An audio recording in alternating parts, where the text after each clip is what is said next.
दोस्तों स्वागत है आप सभी का फिर से एक नए वीडियो में। आज दोस्तों कुछ हटके बातें होने वाली है। टोटल इकोनॉमिक्स की बातें हैं। दोस्तों देखिए, हम जो है जीडीपी ग्रोथ के बारे में थोड़ी सी बात करेंगे। ठीक है, जीडीपी ग्रोथ जो है, देखिए मैं ऐसे ही आर्टिकल्स कुछ पढ़ रहा था, तभी मैंने देखा दोस्तों कि इंडिया का जो जीडीपी ग्रोथ है वो क्या हुआ है, स्लोज टू 50 मंथ स्लो। ठीक है, ये है आर्टिकल दोस्तों ईटी प्राइम का। ठीक है, इकोनॉमिक टाइम्स का ये आर्टिकल है अगस्त 31 का। ठीक है, बहुत सारे लोगों ने देखा भी होगा, नहीं भी देखा होगा, लेकिन मेरे ख्याल से किसी ने भी दोस्तों इस पे गौर नहीं किया है। ठीक है, मैंने भी अभी गौर किया कि यार ये एग्जैक्टली जो है कितना ज्यादा हमारे मार्केट्स में जो है एक इन्फ्लुएंस कर सकता है। ठीक है, देखिए ये आर्टिकल क्या कह रहा है इसके बारे में थोड़ा सा देखते हैं। देखिए यहाँ पे क्या लिखा है, India's growth rate dropped to a 5 quarter low of 6.7% in the April to June period. यानी कि इसका दोस्तों मतलब होता है कि 5 क्वार्टर्स यानी कि 3 मंथ्स का क्या होता है, 3 मंथ्स का एक क्वार्टर होता है। समझे, 3 मंथ्स का होता है एक क्वार्टर। जिस तरीके से दोस्तों 5 क्वार्टर्स यानी कि 15 महीने के दोस्तों जो कुछ भी जीडीपी ग्रोथ थी, ठीक है, 15 महीने की जो ग्रोथ थी उसमें दोस्तों सबसे कम ग्रोथ दिखी है अप्रैल से लेके जून के पीरियड में। अप्रैल से लेके जून का जो क्वार्टर होता है उसमें हमें क्या दिखी है, सबसे कम ग्रोथ दिखी है। अभी ये दोस्तों क्या इंडिकेट कर रहा है, ठीक है, उसके बारे में भी देखते हैं और उसके बाद देखेंगे कुछ अलग चीजें। ठीक है, जीएसटी कलेक्शन के बारे में भी देखेंगे कि क्यों दोस्तों ये सब चीजें हो रही। यहाँ पे देखते हैं थोड़ा, ये आर्टिकल जो है दोस्तों मुझे एक लग रहा है कि अच्छा खासा हो सकता है। ठीक है, देखिए यहाँ पे क्या चीज देखने को मिल रही है, यहाँ पे क्या देख रहा है, India's growth slowed to a 5 quarter low of 6.7% in the April-June period from a year earlier। ठीक है, यानी कि जैसे ईयर शुरू हुआ है, हमारा फाइनेंशियल ईयर कहाँ से शुरू होता है, 1 अप्रैल से लेके 31 मार्च तक होता है। ठीक है, जैसे दोस्तों अप्रैल से लेके जून का फर्स्ट क्वार्टर जो है उसी में क्या हो गया, हमें 6.7% के आसपास की ही सिर्फ और सिर्फ ग्रोथ दिखी है जीडीपी में। ठीक है, जो कि पिछले जो 15 क्वार्टर्स है उससे कम है।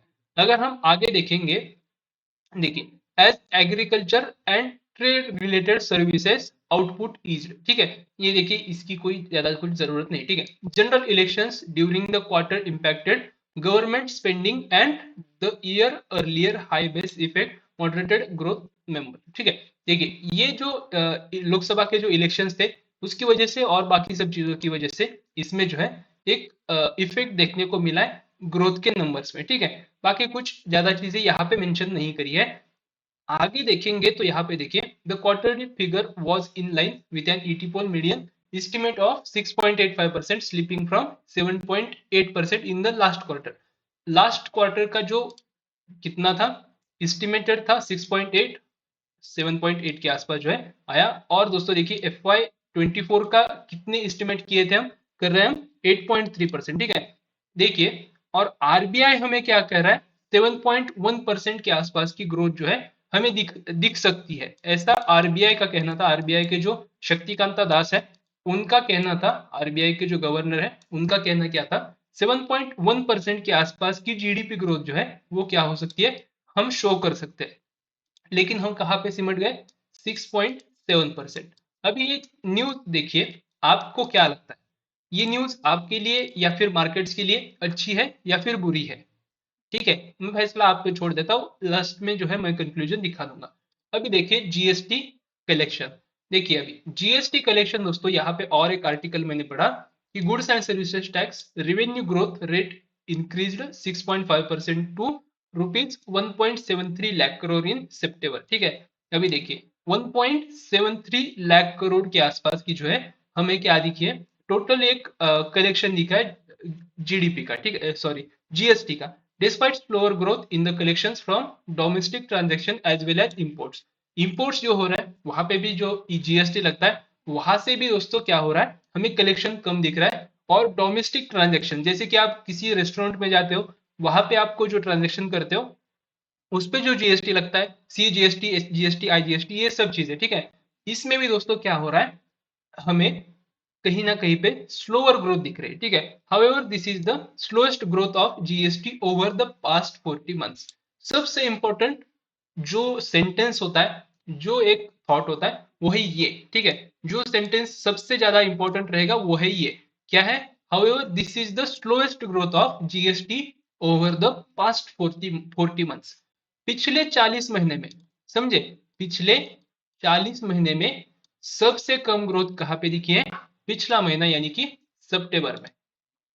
अभी दोस्तों आपके सामने बहुत सारी चीजें क्लियर हो गई होंगी कि हम किस तरफ चल रहे हैं, समझे। According to data shared by the union ministry of finance, जिन्होंने जिनका दोस्तों क्या होता है, सब चीजें इनके अंडर आती है, उन्होंने क्या किया, सितंबर का कलेक्शन डोमेस्टिक ट्रांजैक्शन से ये है, ठीक है। सेंट्रल सीजीएसटी जो है, सीजीएसटी कितना मिला है, 31,422 करोड़। जो एसजीएसटी है स्टेट का, वो मिला है 39,000 करोड़ के आसपास, और आईजीएसटी मिला है 46,000 करोड़ के आसपास। और उसमें सेस लगा है, यानी कि ये अलग टैक्स है 11,000 करोड़ के आसपास का, जो कि दोस्तों ठीक है, ठीक है। चलिए आगे देखेंगे तो GST revenue growth from April to September this year is ₹10 lakh crore, up by 9.5% फ्रॉम ₹9.92 lakh crore recording during the same period last year. Last year में अगर देखेंगे तो 9.5% से इंक्रीज हुआ है, जो कि पहले पिछले साल अप्रैल से लेके जून में क्या था, 9.92 लाख के आसपास था, वही अभी कितना चल रहा है, 10.87 लाख, जो कि एक अच्छा परफॉर्मेंस हम कह सकते हैं, ठीक है। वही Haryana recorded higher growth of 24%, जो कि दोस्तों इन्होंने सितंबर में बनाया है 9,957 करोड़ के आसपास का, ठीक है। और मणिपुर जो है GST revenues of just 38 crore, a fall of 33%, यानी कि मणिपुर में सबसे कम जीएसटी ग्रोथ हमें देखने को मिला है। अभी ये चीजें मैं आपके साथ पीओ शेयर कर रहा हूँ, ये इस तरीके का दोस्तों टॉपिक है नहीं कि ये सब चीजें मैं आपके साथ शेयर करूँ, ठीक है। फिर भी दोस्तों मैं आपके साथ शेयर कर रहा हूँ जस्ट बिकॉज। यहाँ पे हम नीचे चलते हैं, यहाँ पे जैसे व्हाइट कुछ दिखता है, यहाँ पे देखते हैं, ठीक है। यहाँ पे दोस्तों हमें क्या शो हो रहा है कि हम क्या कर रहे हैं, एक ठीक है, चलिए यहाँ पे देखते हैं, ठीक है। यहाँ पे देखिए हमें जो है एक, अरे यार जस्ट अ मिनट, लास्ट में चलते हैं, ठीक है, देखते हैं। ये कहीं पे वही नहीं दिख रहा है यार, चलो इसी पे देखते हैं, ठीक है। इसी पे देखना पड़ेगा, कोई यहाँ पे जो है वही चीज नहीं, ठीक है। यहाँ पे देखते हैं, देखिए जीएसटी कलेक्शन मार्केट का कम हो रहा है, ठीक है, पहली चीज। दूसरी चीज, हमारे जो जीडीपी ग्रोथ जो है वो भी कहीं ना कहीं पे स्टेबल हो गई। अभी ऐसे में दोस्तों आरबीआई आ जाता है सबसे बीच में, जो आपने टॉपिक थंबनेल पे पढ़ा होगा कि आरबीआई क्या कर रहा है, आरबीआई कहीं ना कहीं पे रेट कट या फिर रेट इंक्रीज के बारे में सोचेगा, ठीक है। इस जगह के आसपास मार्केट को क्या करना है, आरबीआई को क्या करना है, कहीं ना कहीं पे स्टेबिलिटी लानी है मार्केट्स में, ठीक है। अभी स्टेबिलिटी कैसे आएगी, स्टेबिलिटी कैसे आएगी, आपको क्या लगता है किस तरीके से आ सकती है स्टेबिलिटी, अगर आप मेरी मानो तो स्टेबिलिटी कैसे आ सकती है, या तो हर एक के पास पैसा हो, ठीक है। हर एक के पास पैसा होगा तो वो क्या करेगा, कहीं ना कहीं से, मार्केट है ये, आप क्या करोगे, आपकी जेब में पैसा है, आप क्या करोगे, कहीं ना कहीं पे कम से कम बाइक लेके तो घूमोगे। बाइक के लिए क्या करना पड़ेगा, पेट्रोल डलना पड़ेगा। पेट्रोल डलने के लिए आपको क्या करना पड़ेगा, पैसे को मार्केट में उतारना पड़ेगा, ठीक है। पेट्रोल पंप पे जाओगे आप, वहां पे पैसे दोगे, पैसा आ गया कहाँ पे, मार्केट में। उसके बाद आप कुछ खरीदोगे, जैसे कि आपके पेट के लिए कुछ लगेगा, आप बाहर का खाओगे, कुछ मान के चलिए पिज्जा खाओगे, बर्गर खाओगे, गोलगप्पे खाओगे, कुछ तो खाओगे, वो भी पैसा कहाँ पे आएगा, मार्केट्स में आएगा। उसके बाद आप कपड़े खरीदोगे, ठीक है, वो पैसा कहाँ पे आएगा, मार्केट्स में आएगा।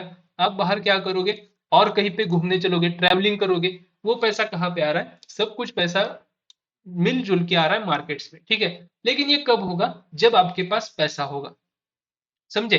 पैसा होगा तो ही आप क्या करोगे, इन चीजों के बारे में सोचोगे। आपके पास ही पैसा नहीं है, ठीक है, खाने पीने के लिए पैसा नहीं है, आपका घर का खाना, ठीक है, घर के खाने के बारे में बोल रहा हूँ, घर के खाने पीने के लिए पैसा नहीं है। आप अगर रेंट पे रह रहे हो, रेंट चुकाने के लिए आपके पास पैसा नहीं है। आप खुद का घर है, फिर भी आपके पास जो है, जो एक्सपेंसेस होते हैं, जो म्यूनिसिपैलिटी को वगैरह देने पड़ते हैं, वो देने के लिए आपके पास पैसा नहीं है, ठीक है। तो आप बाकी की चीजों को बारे में सोचोगे, आप जो है कमेंट्स में बता दीजिए, ठीक है। मैं तो बिल्कुल नहीं सोचूंगा, ठीक है, जेब में पैसा ही नहीं है तो कहाँ से क्या करेंगे, ठीक है। तो ऐसे में क्या हो जाता है, इकोनॉमी जो है कोलैप्स होने की बहुत ज्यादा संभावना होती है। तो इसी वजह से यहाँ पे मुझे लगता है कि आरबीआई जो है या तो रेट कट करेगा, ठीक है। रेट कट करेगा तो क्या हो जाएगा, कहीं ना कहीं पे हमारे मार्केट्स पे इसका पॉजिटिव इंपैक्ट पड़ेगा, ठीक है। रेट कट मतलब क्या हो जाएगा, लोन लेना सस्ता हो जाएगा, सिंपल चीज, ठीक है। लोन लेना हो जाएगा सस्ता। लोन जैसे ही लेना सस्ता हो जाएगा, आप क्या करोगे, लोन लेने के लिए भागे चले जाओगे। आप क्या करोगे, बैंक में चले जाओगे, वहां पे आप लोन लोगे। लोन लोगे तो वो क्या करेंगे, आपको जो है किस्तें लगा के दे देंगे, जिससे कि आप क्या कर सकते हो, उन पैसों से कुछ ना कुछ या तो बिजनेस कर सकते हो, समझ गए, या फिर उन चीजों को आप कहीं पे इन्वेस्ट कर सकते हो, कुछ भी कर सकते हो, ठीक है। आपकी जो नीड है आप उससे फुलफिल कर सकते हो, और बस आपको क्या करना है, इसके ईएमआई पे करते रहने हैं। ये होता है दोस्तों रेट कट का फॉर्मूला। सिर्फ और सिर्फ आरबीआई के क्या करता है, आरबीआई में अभी कल से शुरू हो जाएगा मीटिंग, ठीक है, 7 अक्टूबर से। 7 अक्टूबर से लेके 9 अक्टूबर तक चलेगा मीटिंग। 9 अक्टूबर को हमारे जो आरबीआई के गवर्नर है शक्तिकांता दास, वो क्या करेंगे, एक प्रेस कॉन्फ्रेंस लेंगे। प्रेस कॉन्फ्रेंस में वो क्या करेंगे, जो रेट कट्स हैं या फिर रेट बढ़ेंगे, ठीक है, इन सब के बारे में क्या करेंगे, वो चर्चा करेंगे। एज पर मी, ठीक है, मुझे जो लगता है कि अभी जो है, हमने और एक एग्जांपल बताता हूँ आपके साथ, ठीक है।